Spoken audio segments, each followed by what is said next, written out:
Well, this thing's back. Look at that. It's all clean. Had this pump apart once. We're going to take it apart again. Now that I've got a seal kit. And let's take a look. Seal kit part number.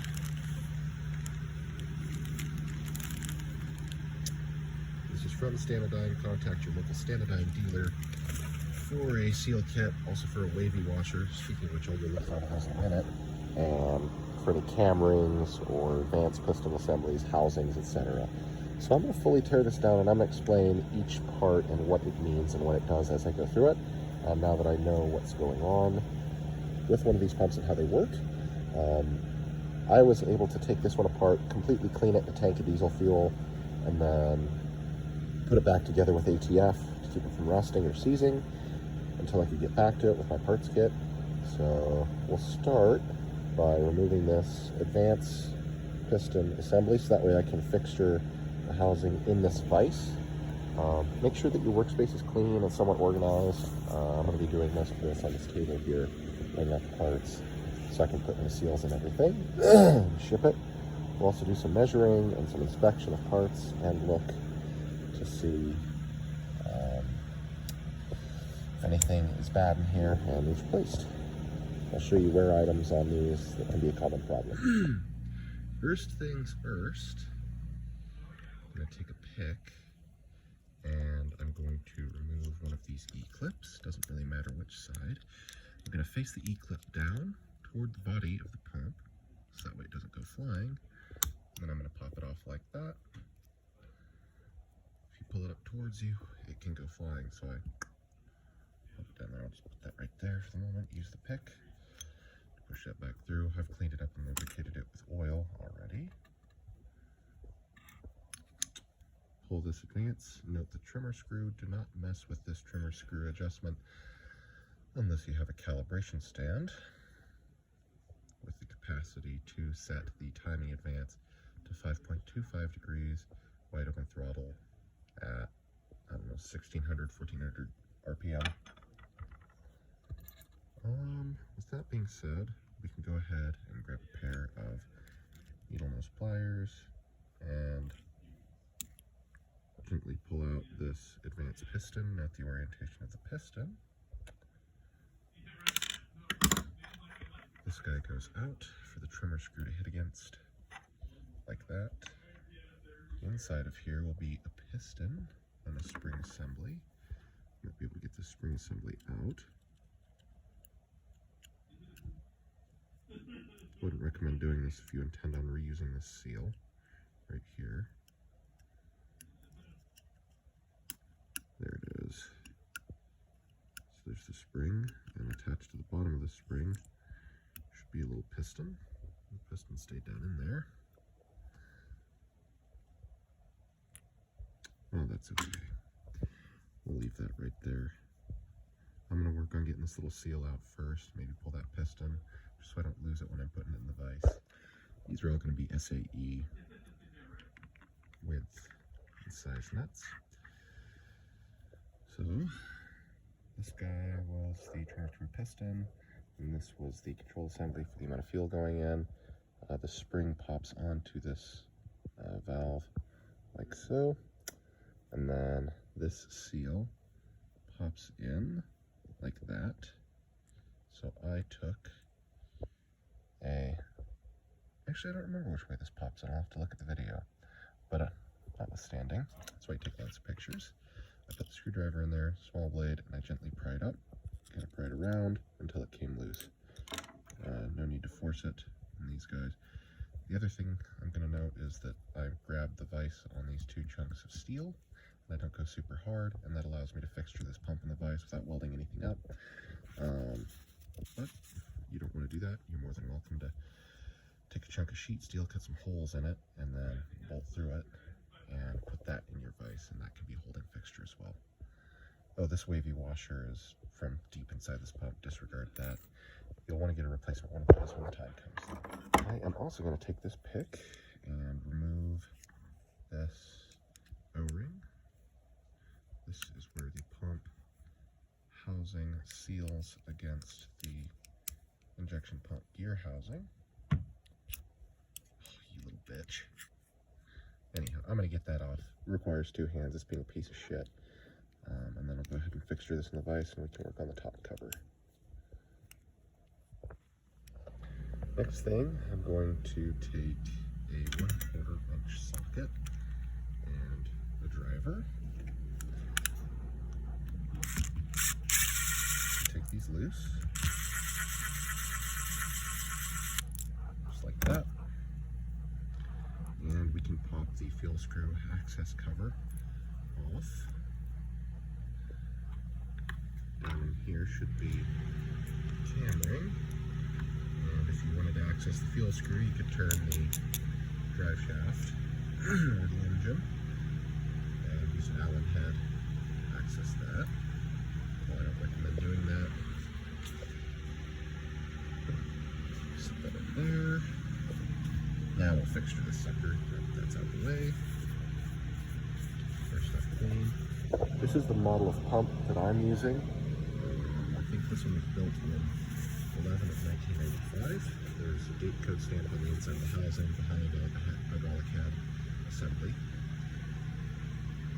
Go ahead and fixture this. Start working on the governor. A 9/16 wrench. Go ahead and loosen the outlet check valve assembly. This is. I'll show you what's inside of here once we're done. I think it's tapered thread for this pump cover. Go ahead and get this off. No, I just Loctited it the last time. But down inside of there, there should be a glass check ball.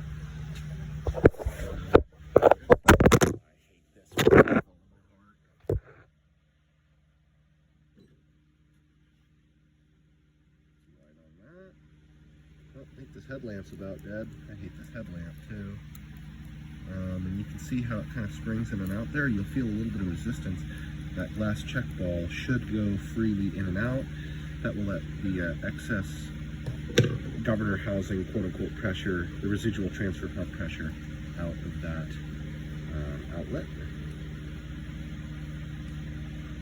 Go ahead and set this guy aside, and then we'll use whatever socket it is. I think it's a 5/16. Yeah, 5/16 socket to remove these pump cover bolts.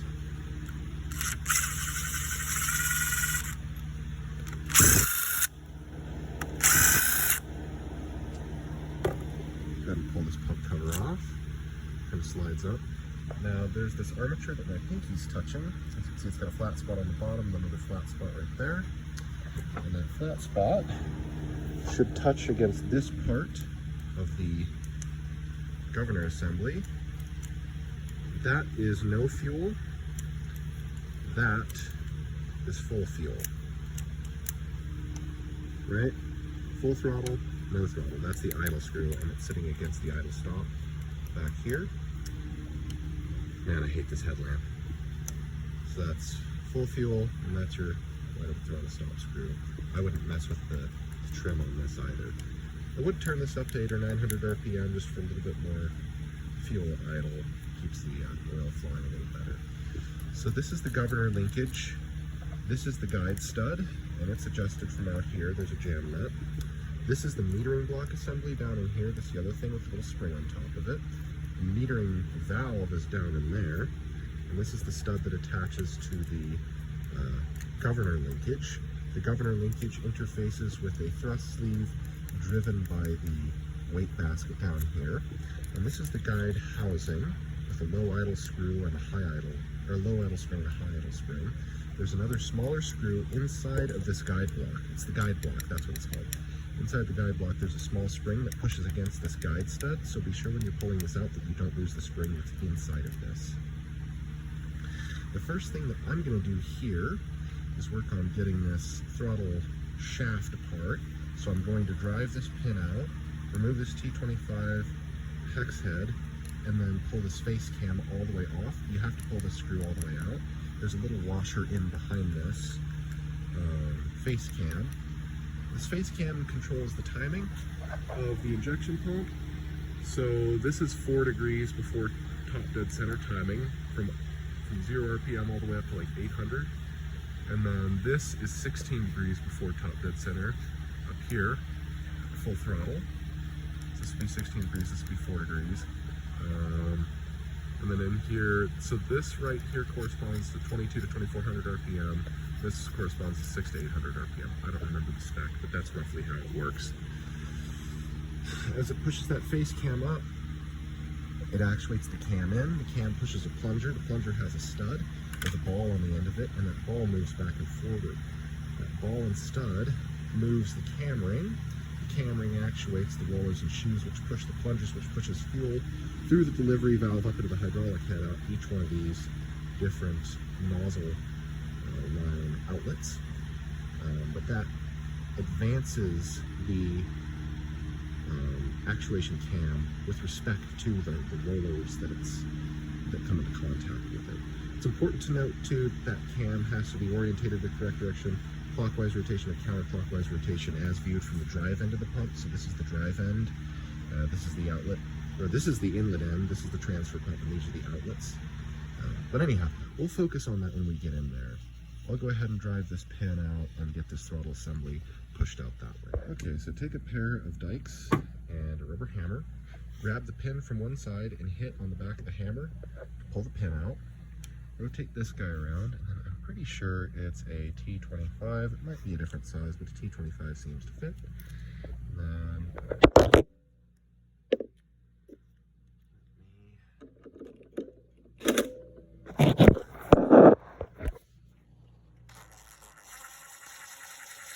pull the screw all the way out.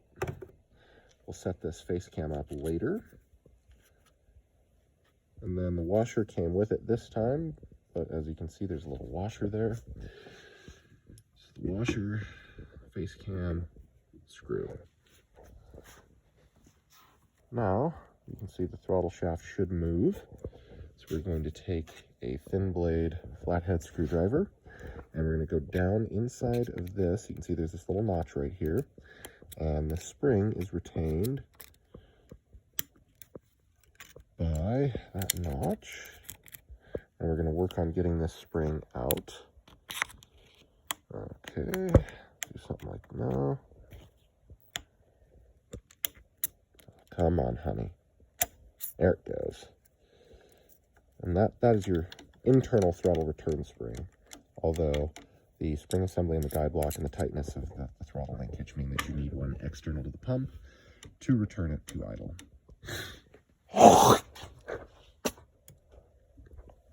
There's that water in the shop again. That's cool.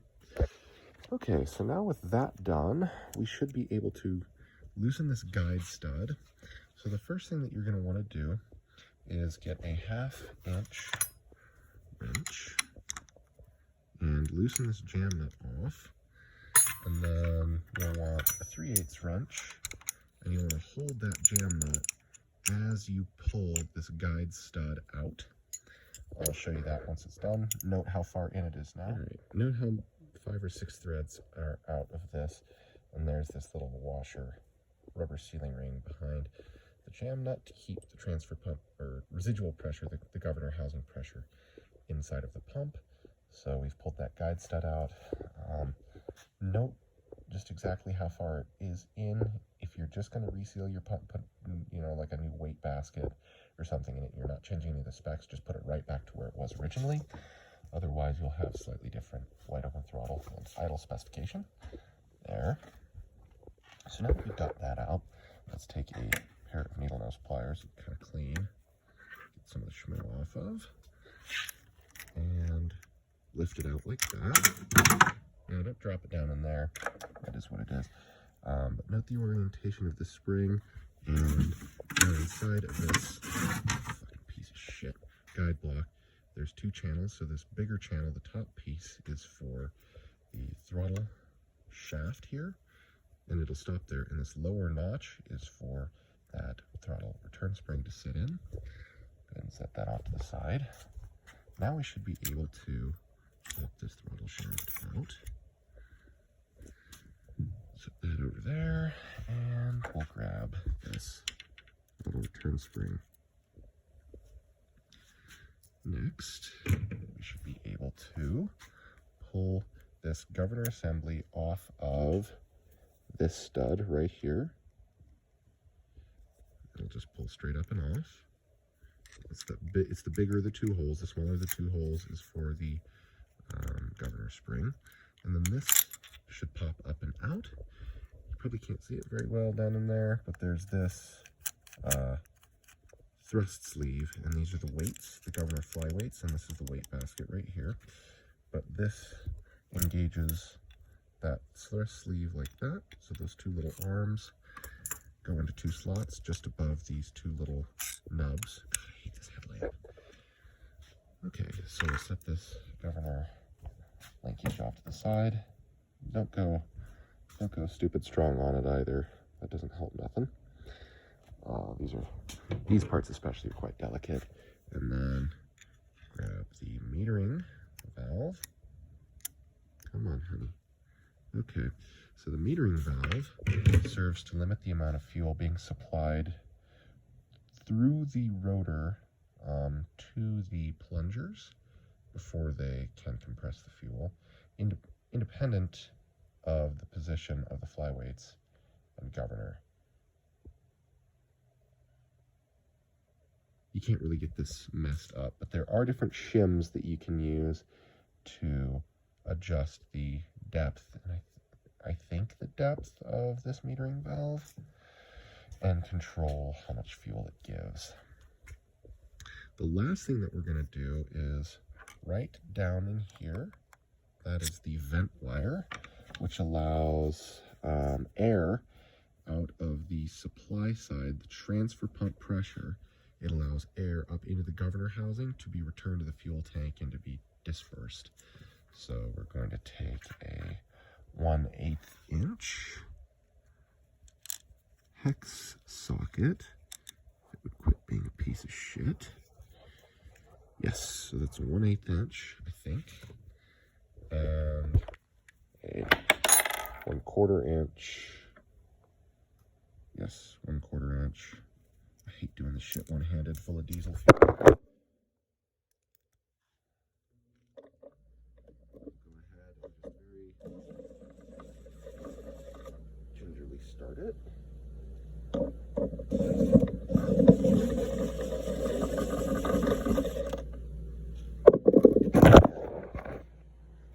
So that is the vent wire. Come on, come on. And you'll see this, oh, you can't see shit. You'll see there's this little wire sticking out of the end. And that little wire should be free. You should be able to move that in and out.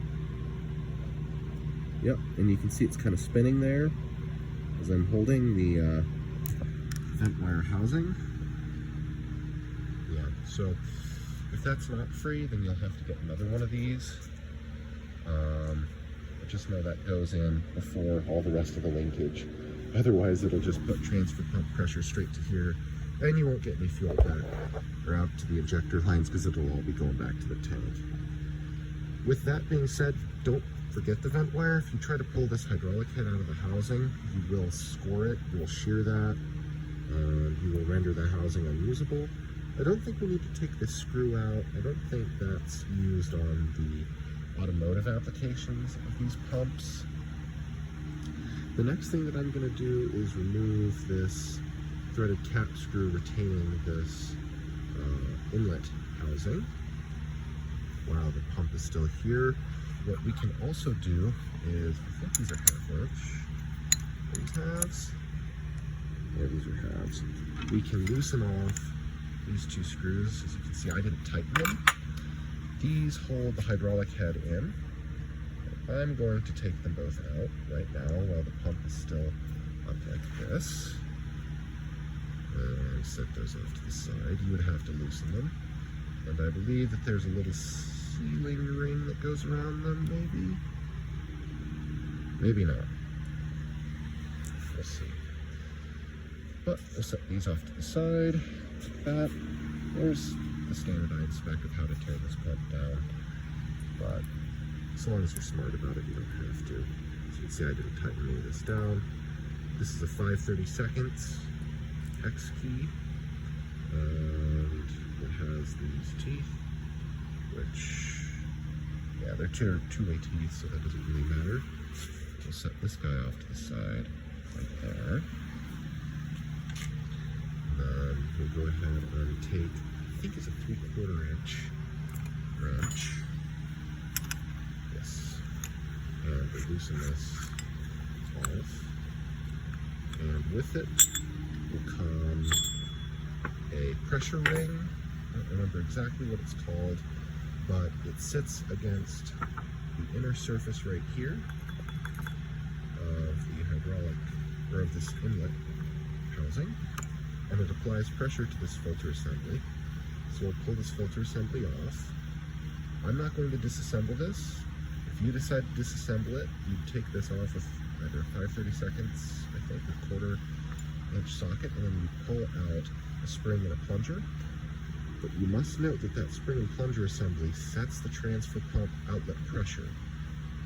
That transfer pump outlet pressure is what's supplied to the pumping plungers via the hydraulic head and rotor assembly. So it's pretty imperative that you get that correct. The transfer pump pressure ranges between 58 to 60 psi at idle, up to about 105 psi at wide open throttle, and you set that on a test stand. The next thing that I'm going to do is pull the liner and pumping vanes, and make sure that you don't lose the vanes, or especially the little springs inside. Get my pick and I'll show you. So there's your liner, and note that it has the slot which aligns with this hole in the hydraulic head for this stud to locate. And then there are these 4 blades with 2 springs. These 2 springs are opposed, or push the opposed blades apart and against this eccentric liner, which acts like a power steering or vane type pump to pressurize fuel and send it to the rotor assembly. So we'll go ahead and set this on over here. Another thing of note with my pliers is there is a liner and rotor locator retainer. So pull this retainer out, and then there are a pair of rotor to hydraulic head retainers right here, which you grab and pull out, and note the direction of orientation and wear of these guys as you pull them.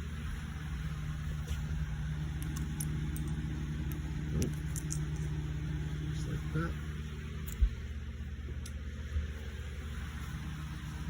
And that means that this hydraulic head will be able to slide off the rotor once you pull this out. So when I pull this out, I'm going to have to orientate the pump so it's down, so that way the rotor doesn't slip through and I don't lose everything on the floor.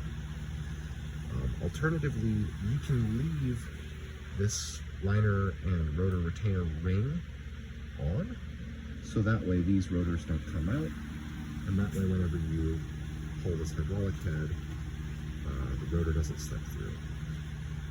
Earlier I mentioned the spring which went inside the guide block. That's this spring right here. This fell out on me and I was not sure where to put it. This particular pump has a spring, it fits inside that bore, and the guide block chases it. As you can see, the guide block only goes in a certain distance and then is forced back out by the spring. Do that. I am going to clean all these parts again before I put them together, because dirt is fucking insidious and gets everywhere.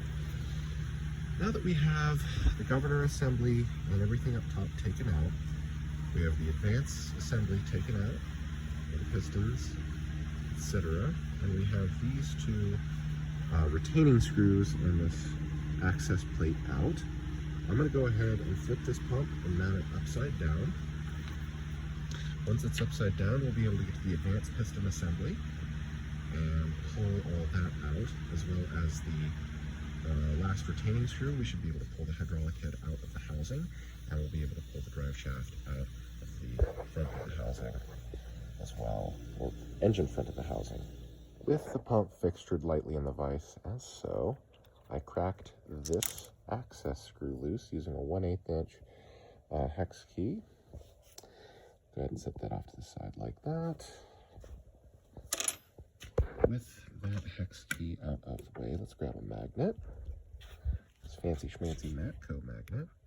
And we will pull this cam ring locating plunger out.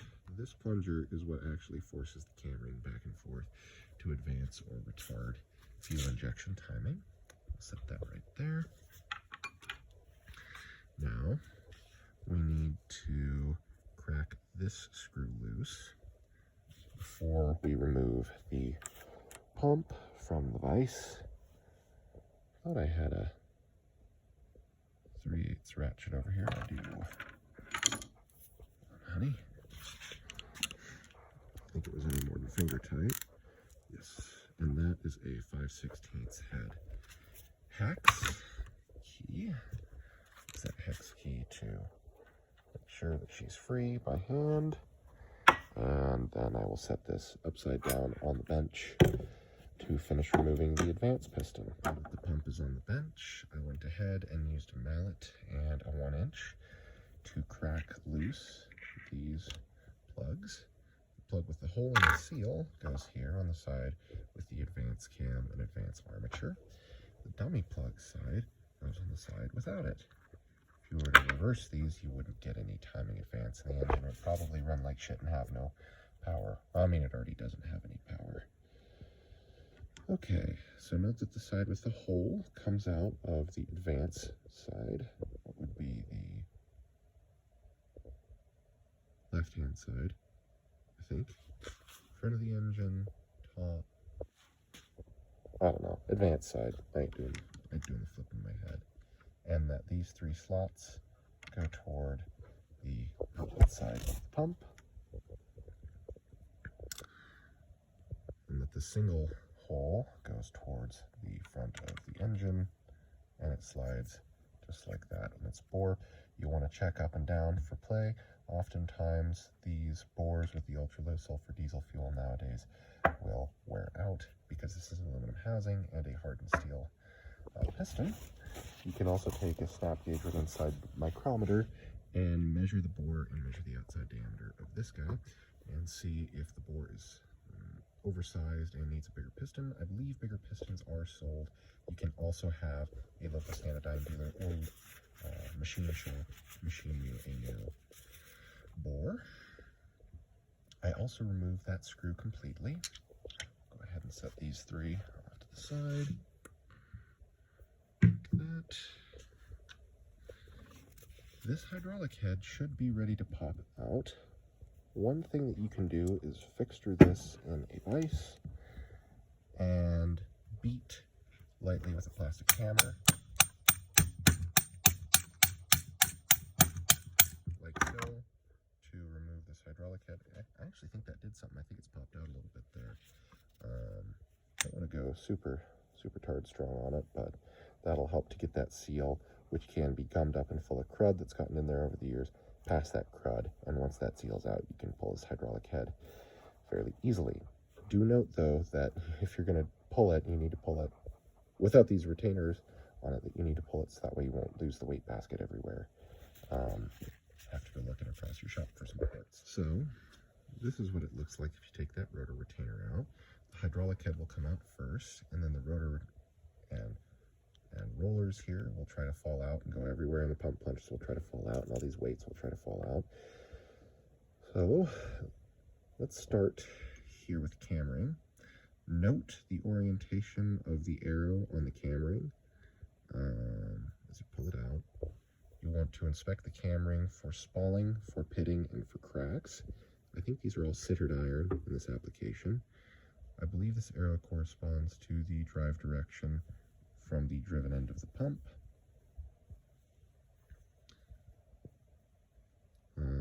But I'll have to do some reading on that and some thinking about it. Anyhow, that's how it came off of here. Let me set this guy aside.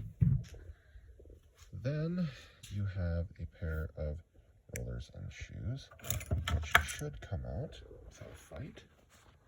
Up from this leaf spring. Do not remove the leaf spring unless you have a way to test the amount of air pressure versus the diameter out that it pops. You'd have to supply air pressure through this rotor head to the plungers to get the plungers to push the rollers and shoes out against this leaf spring, and that would tell you the diameter and whether or not you need to increase or decrease tension on this leaf spring. So I would leave that alone.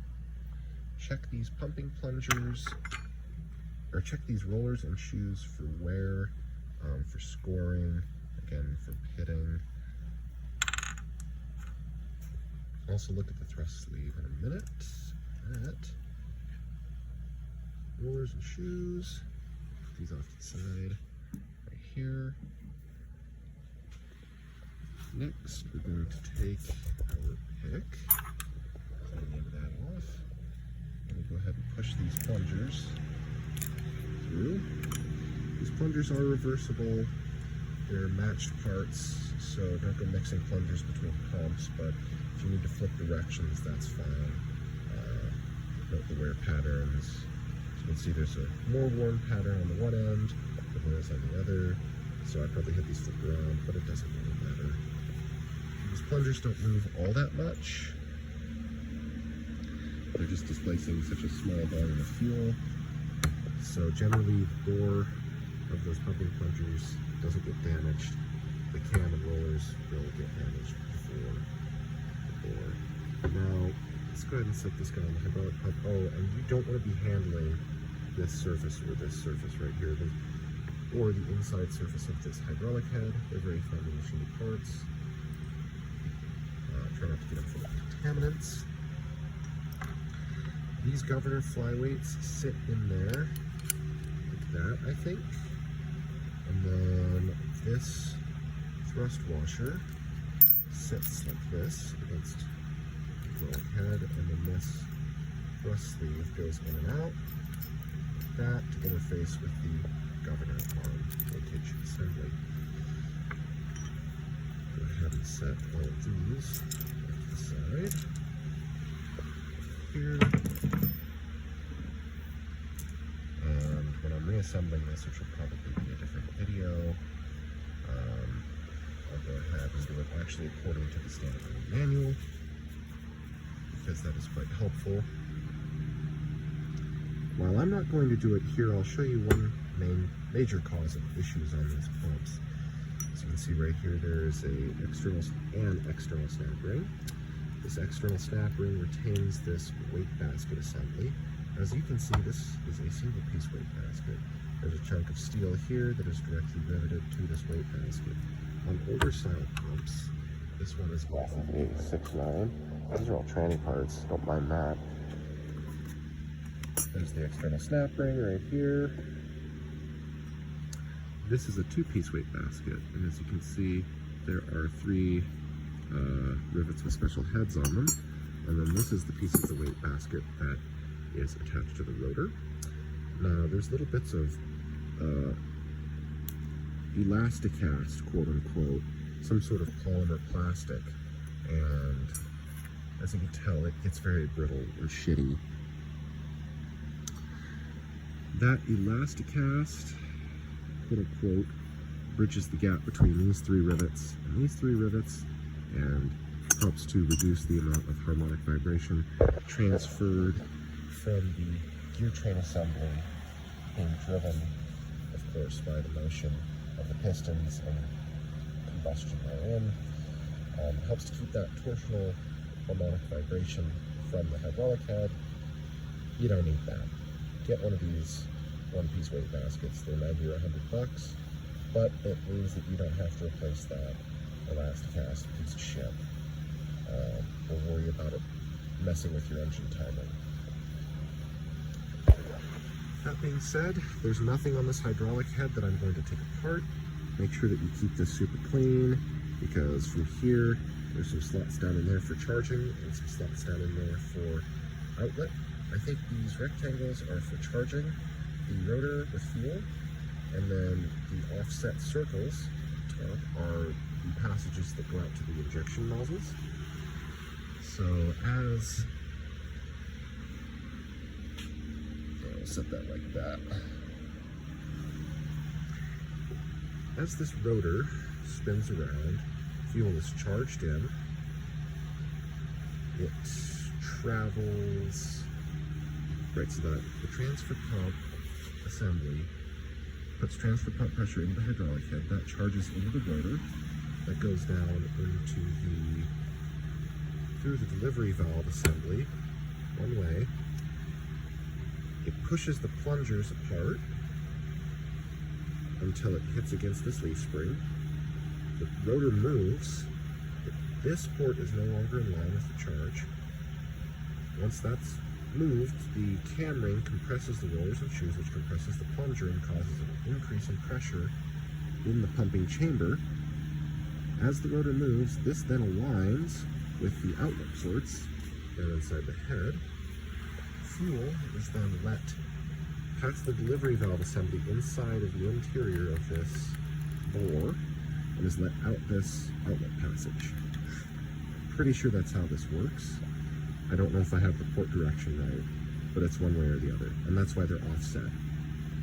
Transfer pump pressure charges past delivery valve, expands these out, rotor moves, compresses, fuel is shot out the other end past the delivery valve. Which one it is, I don't remember. The way that we could determine that is by shooting brake parts cleaner through each of these holes. Whichever one shoots out, we know is the outlet side. We can transfer that over to this rotor assembly. From there, we can figure out which is the inlet, and which is the charge, and which is the outlet side, the pressure side. So the next thing that I'm going to do is stuff, what I think, 5/30 seconds. 5/30 seconds hex key down inside of this rotor. So tell it's not tight. Tried to get that off of me, didn't quite succeed. And then we'll take our magnet and grab that set screw. There will be a stop. That is the delivery valve stop. That is the delivery valve spring. And then down in here should be the delivery valve. Now, if your pump is all varnished up and that delivery valve gets stuck, my condolences. They make a tool that goes down in the bore and grabs onto this little nub end sticking up above this collar here. You might have to use, you could probably supply air pressure to it and shoot it out, but then you'd use the delivery valve. They say never to reuse these stops. I'm going to reuse the stop because the pump looks in real good shape, so I'm not going to worry about that. Move that off to the side. Another thing you'll want to inspect is how sharp the corners are, especially this bottom corner here, right where my thumbnail is. You want to make sure that cuff corner, quote unquote, is still sharp. This guy interfaces like that. That guy goes like that. As you can see, that stop will hit against the top there and will control the amount of movement of the delivery valve in here to determine how much fuel gets let in and out. And that's why you shouldn't use the stops in case that end gets mushroomed or the stop is damaged. With that, I think I'm about done disassembling this rotor. And you can see where the transfer pump lives, where the charging ports live, where the plungers and rollers live, as well as the weight basket assembly. Put that right there. And then we'll go ahead and put our delivery valve parts in on the towel over here. All of this information can be found online in the Stanadyne manuals, but it took me 5 or 6 hours of actually reading a couple of different manuals and watching videos and having done this before to actually feel comfortable rebuilding my own pump, just because there's a lot of fiddly parts, a lot of different iterative generations, and you want to make sure that when you're doing this, you know what parts you have, what to look for, who your Stanadyne dealer locally is. I bought this kit specifically from a Stanadyne dealer. just because I don't trust aftermarket suppliers, and I know Stanadyne probably gets a lot of their shit aftermarket, but if there's a pump rebuilder locally, I'd go with them and get a seal kit off of them if they're reputable, because they have to put a lot of their business into the quality of the parts that they use. So the next thing that I'm going to do is stand this up in the vise and pull that snap ring in there using a pair of small snap ring pliers. That'll be these guys right here. So I'll get back to you. Okay, so you'll need a pair of small tip snap ring pliers like that. Oh, you couldn't see that. And then, as you can see, there are these 3 washers that sit inside of the pump like that. Pull them out. That one goes in first, goes in second, goes in third. This thrust washer interfaces between this copper thrust washer there. Now this wavy washer, you can see, has sustained some damage. So I'm going to use a wavy washer out of a different pump, since even though I asked the pump supplier to give me a new fucking wavy washer, he didn't do so. Thank you. These thrust washers can be an issue if the pump is using low quality fuel or is contaminated. They can just wear out with time too. Note that there's this little chamfer right here, this little flat, and that little flat interfaces with a flat area on the pump somewhere on this drive shaft. I don't remember where. Right there. Okay. Yep, the flat sits right there. Man, my mouth is dry from all this talking. And yeah, it'll sit on there like that. The other 2 don't have flats on them. So we'll go ahead and we'll use that wavy washer, and we'll throw this one over here so we have it, so we know what's there. And then we will remove these 3 sealing rings. I don't exactly know how to get these seals off. Probably hold this end in the vise and then use a pick and pry these off this way. That's my thought. And that should just about complete the disassembly. Go ahead and shove all this over here. Like that. And then that is the pump housing. Like that. And there's a needle bearing in here that I'm going to leave alone since it's not a problem. That is the pivot stud for the governor. There are a couple of bushings in here for the throttle shaft. Other than that, there's not really any parts. She's stripped. Okay, so you got 2 seals going one direction. This one goes that way. And this one goes underneath of it. And this one goes the other direction. Up on this rotor. To seal engine oil from getting into the pump and to seal fuel from getting out of it. So you got to remember, there is pressurized fuel inside of this housing, right? The governor housing pressure is not insignificant insofar as it's the excess transfer pump pressure that's being returned to the tank.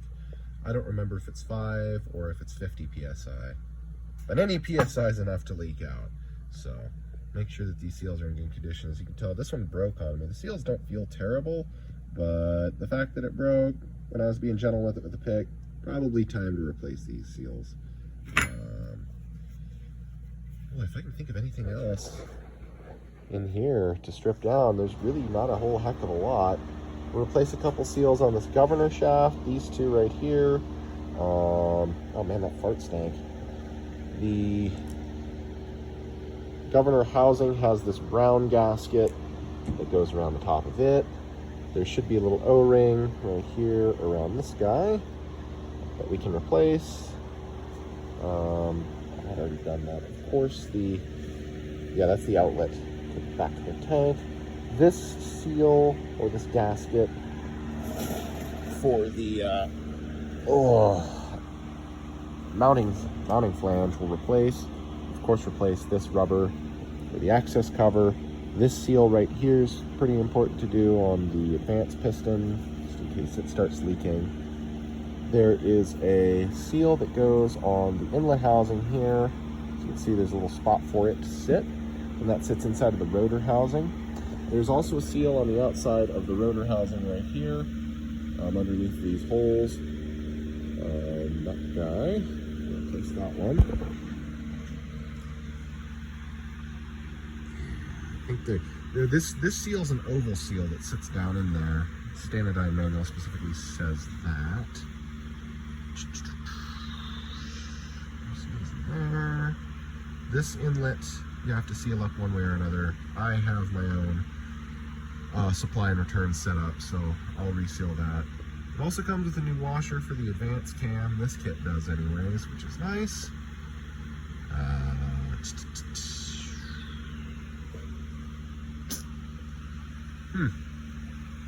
wish they would have sent me a new wavy washer, that'd be nice. If this thrust sleeve gets broken, of course replace it. That stop you can replace. If the liner's scored, replace it.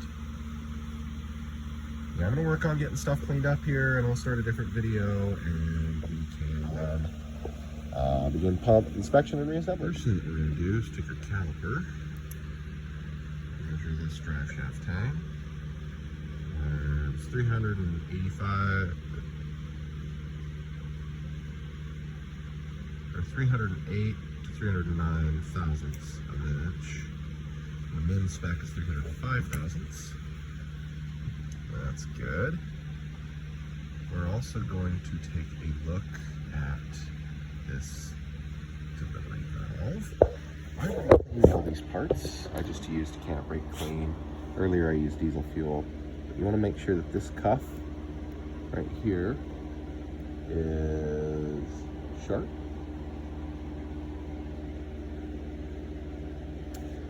Which it still is. Next thing that you want to do is inspect the plungers. That's one of them. You'll notice that there's a bigger spot of wear, and that's going to go up against that cam and roller. And the smaller spot goes towards the opposing plunger and bore. And you want to make sure that they move freely. Lube them with a little oil before you check that. That they slide in and out of the bore freely. And this is the roller and shoe.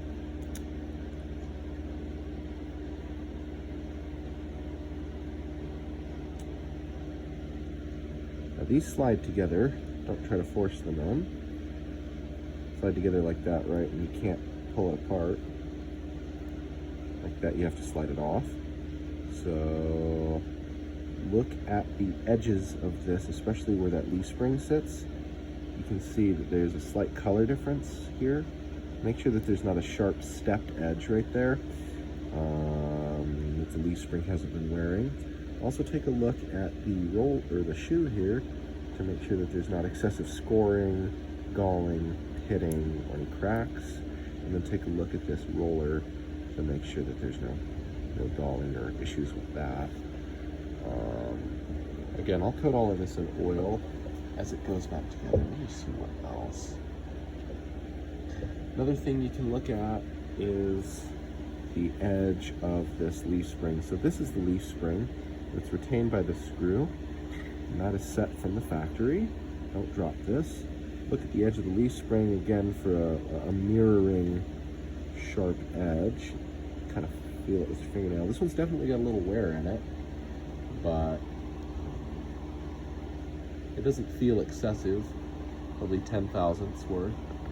If it gets up to about a quarter of the thickness of this leaf spring, that's fine. Any more than about half, you should probably replace it. So we'll also look at the cam lobe. This one is in pretty good shape. This isn't the cam lobe that came out of this injection pump. This is a different one. This one, as you can see, doesn't have much wear on it. And the only wear surface that you really need to worry about is right here, where the roller and shoe contacts it. You don't need to worry about the rest of it, the back side of this lobe, or the dwell period, or not the interstitiary period, because the leaf spring will force the plungers back in. The plungers only contact here for this 1/4 inch area on this face cam. These are, again, like I said earlier, centered iron, so take a look for any cracks, any issues with the holes for the advance cam. I think the smaller hole goes down toward the bottom for the advance cam. And the larger hole goes for something else, I don't remember what. That cam looks pretty good. And then you'll want to look at all of your governor flyweights for wear on the pivot surfaces. So here on the, well, on all four of the corners, look for wear, but especially on the heel right here, you can see it's a little more shiny. Look for wear there. And then up here, their contacts. The outside of the weight basket should go. Now that we've inspected most of these parts, I've pulled all of the gaskets off and left them in roughly the orientation. This is the square cut O-ring, that one here. This is the exterior seal. These are the oil and diesel fuel seals respectively. These are the advanced plungers and their seals, and the access cap. Here are the seals for the governor linkage, block off plate, the access plate, seal for the outlets, pump. There's the cam, or the guide stud, sorry, seal under there, governor housing seal, seal for the advanced piston actuator to move in and out.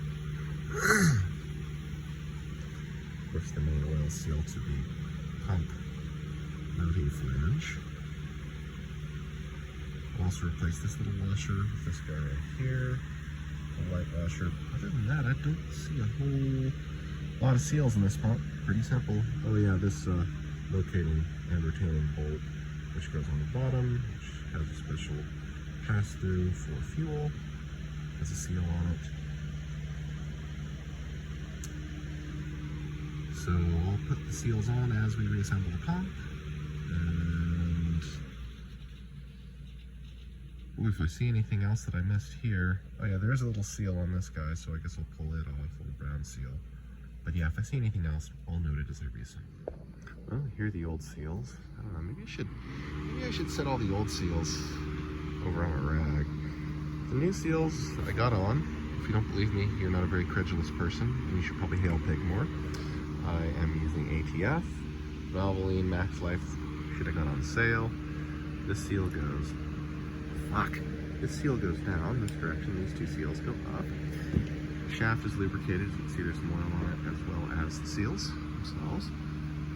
Next thing that I'm going to do is put this O-ring on this guy, put this O-ring in there, and this O-ring on the outside of that guy, just so that way they're prepared so I can slide everything back together. Excuse me, goodness. And then once I have the seals on the head, I can reassemble the head and I'll put this guy in. Step one of this reassembly is going to be to lube up the delivery valve. Going to take it and we're going to place it with the hole down and the little end that engages the spring faced up. That goes down in its slot. We'll take the spring, some oil on it, so it slides. Take off the excess, put it down in there, take the stop, lube it. And then we'll probably need something to push it with. Got my pick. Okay.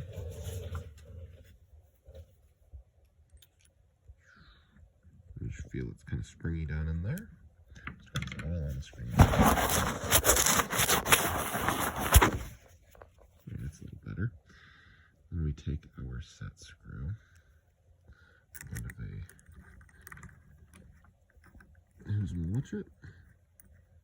Go ahead and get her started. Oh, and you can see there's a little dribble of ATF coming out of that. And then get her just hand snug. And then I'll go ahead and hold on to this guy somehow, and I'll tighten this and I'll get it just snug since I don't have a working inch-pound torque wrench because my expensive $200-something inch-pound torque wrench fucked off, and Carlisle doesn't have good warranties. Don't buy Carlisle electronics tools. Their warranties are dog shit. We'll get that guy tightened. And then we will go ahead and assemble the rollers, shoes, and plungers in this hydraulic head. place the cam over it in the correct orientation, and then assemble the head on here. I have also put new seals on it. I put new seal in here, and in here, that yellow bit. I've replaced all these seals. I replaced that seal and that screw. I have not replaced the seal on this guy yet, so that's good to know. I'll do that momentarily. Put one of these caps on. Both of these guys are new. That washer and that alignment stud, or that retainer pin rather. New seal on here. New seal on the guide stud. New seals on all of these, plus there's a new seal on the end of the housing here that I used in 11/32 and a plastic hammer to seat into place. New gasket under there. New seals on here, as well as the blue plastic piece, spacer, and a new seal on here. I might, I don't know, if I were to do this again, I might wait to put that seal on. She's on now, though. She ain't coming off. Anyhow, we'll get this done, then we'll do this drive shaft. Okay, so the plungers are lubed in ATF. I've lubed the slot for the rollers and shoes, so we're going to put the plungers in, noting which direction they came out with respect to the ends. Big end goes toward the roller. The big wear pattern, the small wear pattern goes toward the opposing plunger. The shoes in. See the plungers in there. And this roller and shoe slides in from the top. So what I do is I take the roller and shoe and kind of move it around in the oil. A little bit of ATF on it. Pick it up. And then I don't think that it can go in any other way. Try to flip it around. If you flip these rollers upside down, it's still going the same way. And the fact that it's higher on this end indicates that the thrust surface is here, which means that the engine has to be turning this injection pump clockwise. I think. Yeah, from the front. Right, because the crank spins clockwise, cam spins counterclockwise, injection pump spins clockwise. This pump is driven clockwise. Which is why I think it goes like this. Cam goes like this, counterclockwise when you're looking at it from the front, because the injection pump's spinning that way. But if you flip around toward this way, the injection pump's spinning. God, I fucking hate this.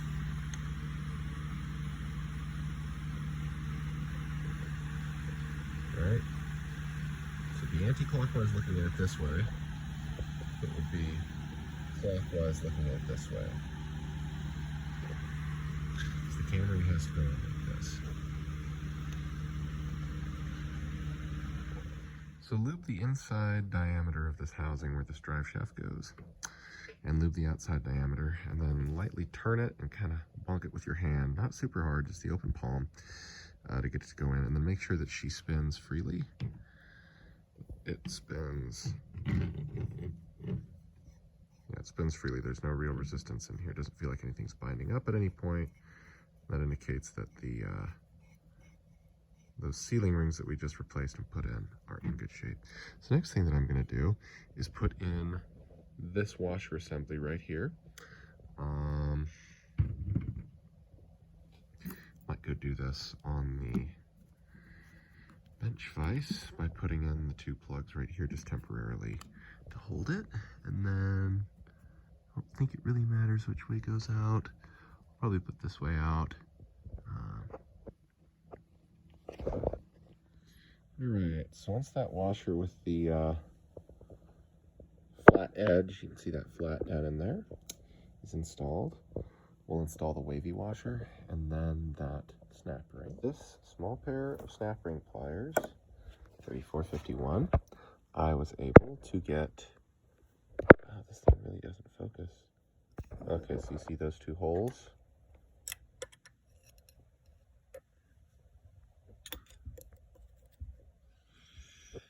So that hole and that hole should line up. And you don't want to put these two snap ring ends on the flat. you want to put them on a round part of the shaft. Yeah, don't put them on that flat, or else one or the other of the tangs, this flat right here, one or the other of the tangs will come loose, and you might risk having the pump fall back through, or having the drive shaft fall back through, which wouldn't be any fun. Pump rebuilder said to put it on this way. When you're looking at the rotor side, or the inlet side, that'd be anti-clockwise. When you look at it from the drive shaft side, that'd be clockwise. Like that, ready tighty, loosey, same direction. Next thing we're gonna do is, we've lubricated the shaft here. Now I'm going to oil.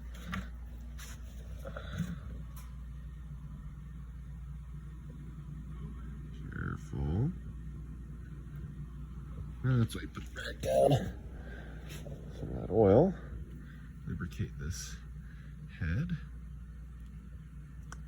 and the inside of this passageway here.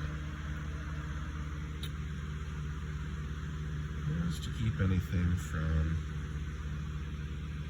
galling or encountering undue wear before everything's full of good, clean diesel fuel. Try not to get any dirt in this either. Dirt is your worst enemy.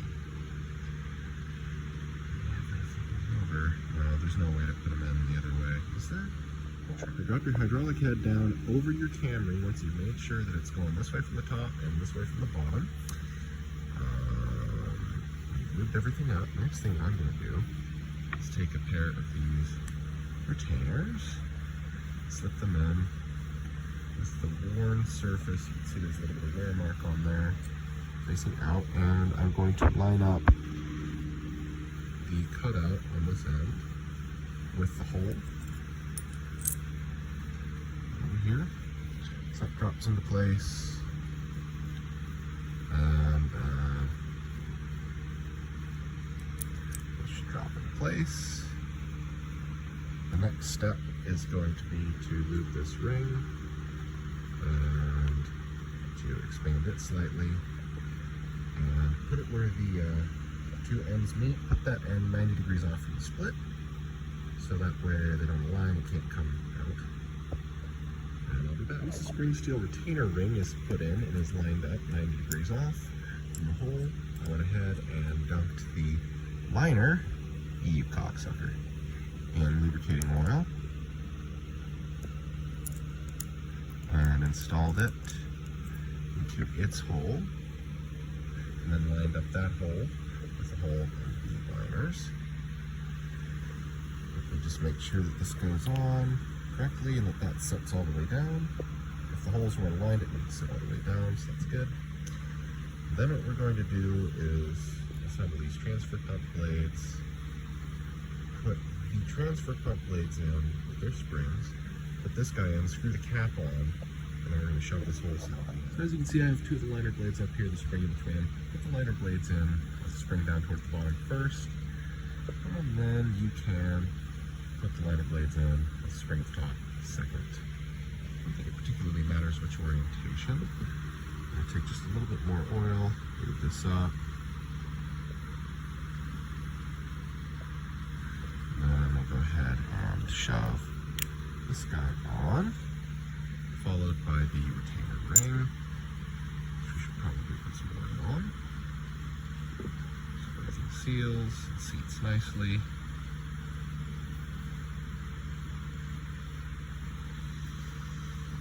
I don't think it really matters which way these dimples go. Guy over there. I put that dimple over the top of the passageway that was exposed there. Next thing, I'm going to put just a little lube on the threads of this guy, just that way it'll screw in nicely. All that the lube on the outside is going to do is attract dirt. They say to kind of start it anti-clockwise first, and then once she sets down into place, you can get it going clockwise. I'm going to leave that just hand tight for now. I'm going to leave the screw out, and we can assemble this, and we'll have to rotate this cam ring relative to the weight basket to line up the holes for the advance as well as for the bottom screw before we put it in the head. We're trying to align the cam ring with the rest of the hydraulic head. Take the advance piston, or the advance, whatever you call this thing, and I'll try to fit it into the two holes, and they'll be kind of loose in two of them, and it'll be tight in one. This is the one that's tight in. And that tells you that this needs to go down. And likewise, there'll be a big hole at the bottom for the big bolt. And so these two need to be lined up like that on the bottom and the head, so that way the advance piston can, push this advance cam, or can push the actuating cam back and forth that way and that way, depending on what is desired. Next is to install all of the governor flyweights, the thrust washer, and the thrust sleeve. Start by dropping all of your governor weights into the head. I'll show you how they should go.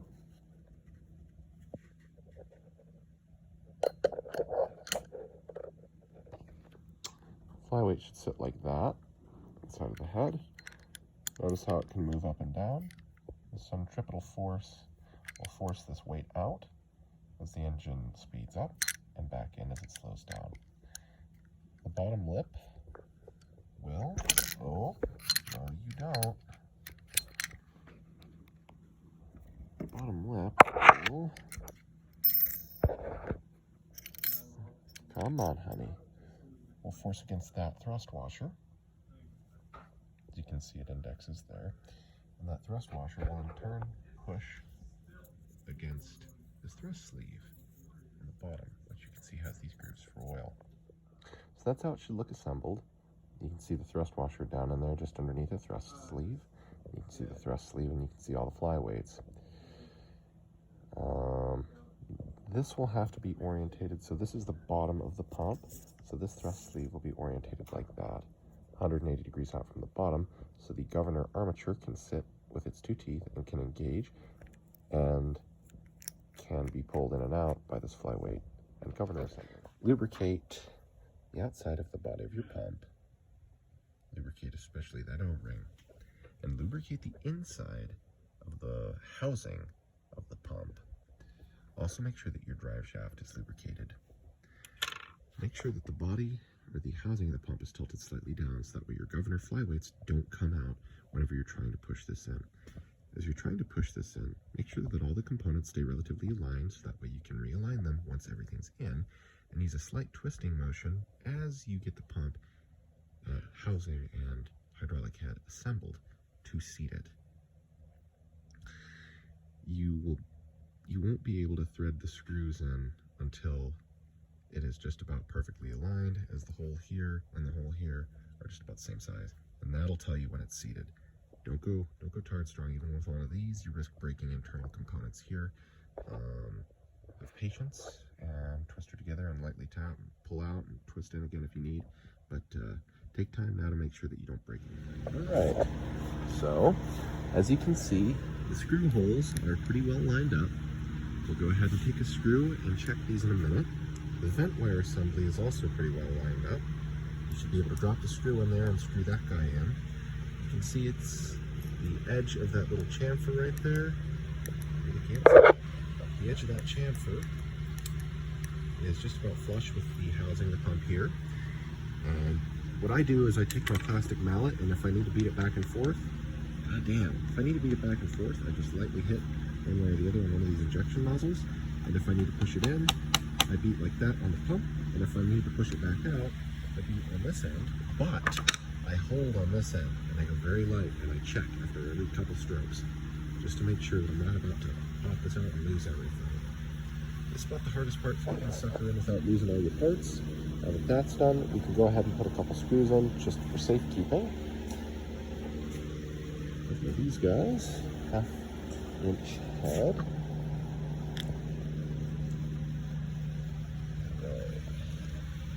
Yep, as you can see, she threads just fine. Slippery, but yeah, she goes in just fine. So these shouldn't be a problem. I don't think there's a gasket that's supposed to go on these. There wasn't one when I took it apart and it didn't seem to leak, so I'm going to assume there's not. It's just the interface between the steel of the bolt and the aluminum housing that seals the surface. But if it leaks, you can always take these out and put a gasket on. So I went ahead and just left these bolts finger tight in case there's any alignment issues. I went ahead and tightened that vent wire down using the, what is this, 5/32? And there's a 1/8. Well, you can't see that. There it goes. Yeah, so that 1/8 just fits down in there. I went like that, and then as you can see, she's just snug. Not gonna go any more than that. I don't want to strip that out. There's our magnet to pull this guy. We'll go ahead and flip this over in the vise and put the advance assembly on. So, using a 5/16 hex socket, I went ahead and started the big bolt on the bottom. Being stubborn.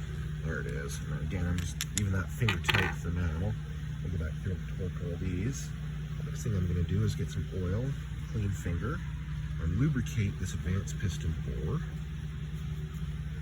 So that way we can slide that piston in, and then we can slide the little pin through it. So I'm going to put this in with this guy toward the front, or towards the hydraulic head and the outlet side of the pump. And there should be a little circle orifice that goes towards the front of the engine. Now, if the advance doesn't work,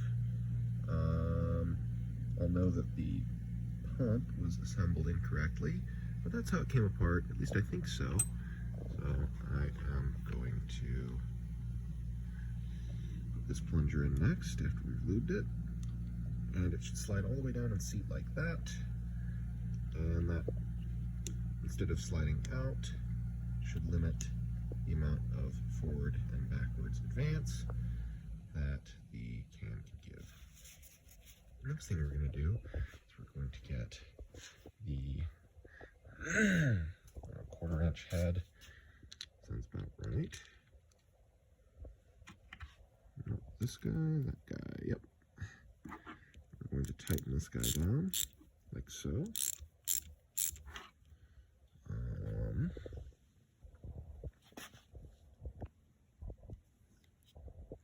That's how I remember it coming apart.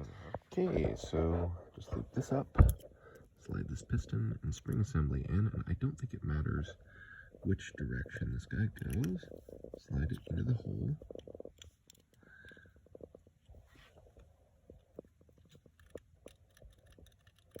That bottoms out. And this guy goes like that. And this piston should go in with this knob end facing in. Yes. So that way the advance can hit against it. And then once these are both seated, should control how far this guy sticks in and out. Make sure that everything's well lubed so that way it can move freely. And I'll go ahead and tighten these down with my wrench. You can check to make sure that the advance piston is working by putting your thumb over this and by moving the cam ring, which is right here, down. As you can see, it pop that piston out, which means that when it's like this, it's advanced, or it's retarded, and I think this is full advance right here. I don't know. But you can check to make sure that it's not binding up by moving it back and forth like that. I'm going to go ahead and clean that little piston off and show you. On second hand, since in order to secure that little piston in there, one would need to put the armature on, and in order to put the armature on, we would hope to put the face cam on, and I don't really want to deal with the armature temporarily. I'm going to leave that little piston out. What I am going to do is put some lube on the metering valve, and take that guy, shell it up in here, and that is backwards. Come on, there it goes. Just remember that little dowel has to sit right there. Vent wires in. God damn. Vent wires in. Now we're going to take the governor assembly, or the governor armature rather, a little bit of lube on that. And headlamp. This headlamp. Christmas gift, you know, so what can we do? Bitch, I guess. I'm good at bitching. Take a screwdriver and maybe move this guy back. Yeah, can't exactly do that. I might have to fixture this so that way the pump's facing that way so those weights will fuck off. Okay, so here's what it looks like assembled. There's that stud, governor arm on it, metering valves in. As you can see, the two forks are down over that thrust washer, and it is pivoting on the stud coming out of the housing down in there. Next, I'm going to work on getting the throttle assembly. Okay, so you'll want to lube up the holes as well as the shaft and the seals. And then once it's halfway in, like that, you'll want to slide your spring on before you continue to push the shaft through. Also note that these two screws have to go up because they hit against this rounded piece right here, which controls both idle and full throttle. I just placed the spring inside of this guide block, and so the next thing I'm going to work on doing is getting the spring positioned down in the little groove here, as well as getting the guide block up and under this throttle assembly. This is maybe the hardest part of the job. That spring plus this guide block, kind of. Right. So I haven't put this spring on yet, and what I did with the guide block was I had the throttle turned slightly more like that, so I could get the guide block up under, and then I used the screwdriver to just very gently work the last of this screw over the governor armature. Now I'm going to take a screwdriver and attempt to drive this spring down in. But as you can see, this might be a tall order. So just before we go testing our throttle assembly back and forth a whole bunch, let's put this face cam on. Don't really need any lube for this. Put this little washer there. I'm going to put the face cam such that the wear surface is facing out.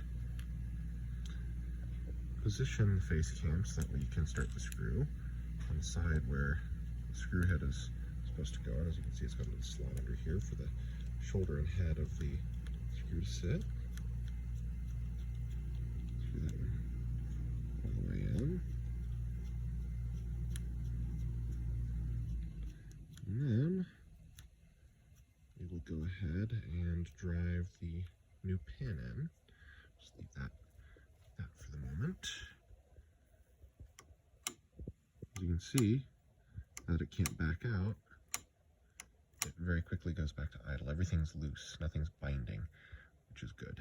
Let's put it to full throttle and put it in here and use a plastic hammer.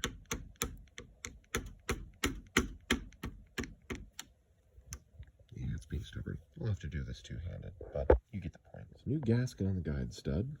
I'm going to take it and, oh, the spring's in the way. See that little spring's in the way? So you flip it underneath the spring, right? Like that. And then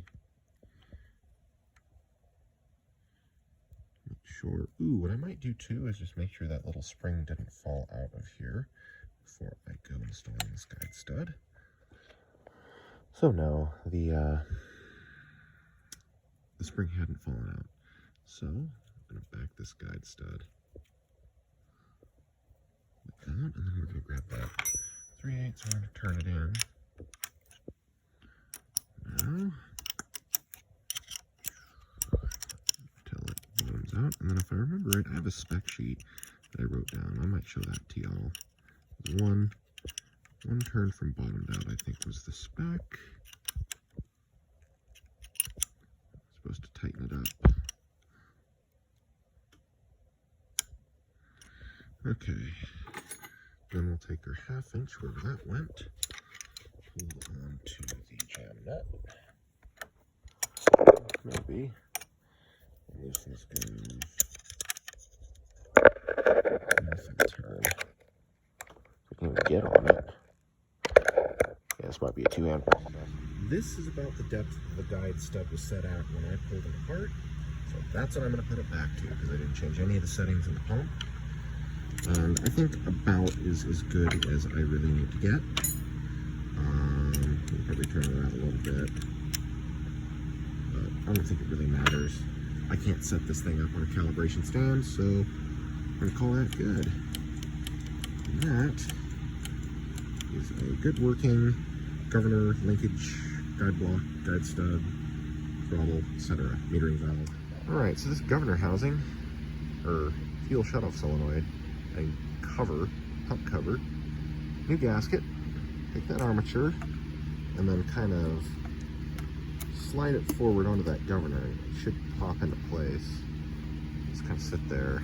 Should be a little bit spring-loaded though, because that governor armature will be fighting against it. Remember, this is no fuel, this is full fuel.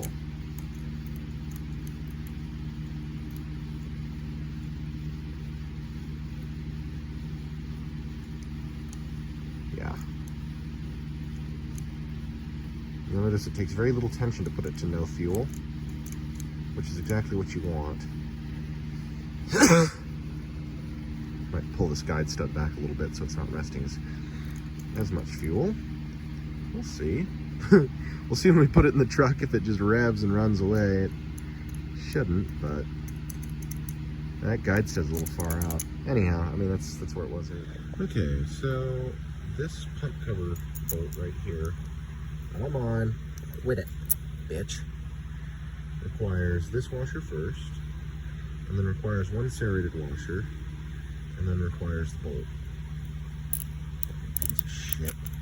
There, and it goes like that. So that way you don't bung the hell out of this already bunged up ground strap. Well, they put a strap on here. I just grab the stud. Next, we're going to put this back in, this pump return. I'll thread it in, and then remember how it's got to be orientated like that in the engine. So once you're done with that, turn your fitting whatever direction, turn this fitting or equivalent to whatever you need to make it work. You're supposed to torque this thing to, I don't know, 330 to 420 inch-pounds or whatever that is in newton meters. I don't know. But I took a picture of it and it sat at this depth earlier and it was starting to get hard to turn. So I quit there. Should seal. Next we're going to put this in, and that is an Allen key for which I am going to use a Torx bit because I hate Allen keys. And also I don't really want to go get an Allen key, so yeah, make sure these teeth line up decent while you're trying to put her on, and should go together no problem. Drop of oil, put this guy back in, trimmer screw, we have it screwed with the adjustment. Go ahead and shove this guy through. Don't really need any lube on this shaft. You could use some dry lube like graphite, but other than that, I wouldn't recommend any wet lube. And then we're going to put this E-clip on. I have new E-clips. Those might just stay in the kit in case I lose them. Okay, that E-clip's on. And then this sucker is sitting at idle. Make sure that it's at idle, and then go ahead and position your face cam so that way it's at the furthest point of its wear.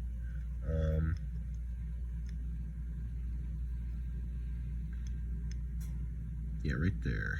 And then tighten. Don't forget to tighten down any external fasteners if you've left them untightened. I'm just gonna go torque these with a wrench. Alright, fucking thing didn't record. God, I hate this phone. 1/4 inch drive ratchet, 1/4 inch. Tighten these down. They're just a little past snug with a new gasket behind it. Here are the pump specs. Sandine DB2 auto spec, FD56.9 non-turbo. 3300 is full load. Fuel governed at 3600 RPM. On the bench, this pump is spec pop. Injectors at 1700 psi. Transfer pump inlet pressure, or from the lift pump, is supposed to be 5 psi plus or minus 0.2 psi. Maximum advance, 16 degrees before top dead center, greater than 2400 RPM. Starts out at 4 degrees and then goes up to 16 degrees across 1200 RPM. Engine speed. The pump operates at half crank speed. 1500 plus 300, so 1800 speed's the max that pump's going to turn. There are your roller-to-roller pump dimensions with the roller shoes and plungers installed. there is the maximum eccentricity of your actuating cam for the shoes. The initial setting for your guide stud, if you're going to set the low idle fuel volume, would be that one turnout from bottom. And then the linkage gap is here if you're resetting up the springs. Then set your throttle there. I don't know what that one meant. But your transfer pump is supposed to produce right around 60 pounds per square inch of pressure at idle, and it's supposed to go up to about 100 psi pressure at full load RPM. There's your advanced spec for the trimmer screw, 5 1/4 degrees, and your guide stud is supposed to set roughly 52 cubic millimeters per stroke of fuel at 3,450 RPM, which is where the pump starts to pull fuel volume back